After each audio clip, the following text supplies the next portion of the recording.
Court has today said that they will be dedicating a fixed slot for Sindhi on another regional channel.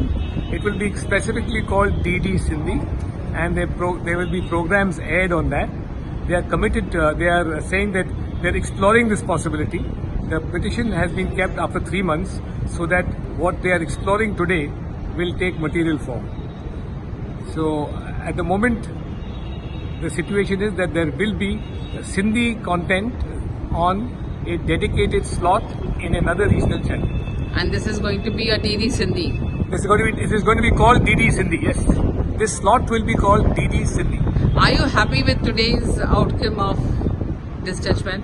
It is a big step forward, and I think that once this DD Sindhi slot starts getting viewership and starts becoming a success, the next step will be to get a full-fledged 24-hour Doordarshan Sindhi program. So what do you advise people? What to do? How do we really put pressure? There is no question of putting pressure. I think the government is very sympathetic.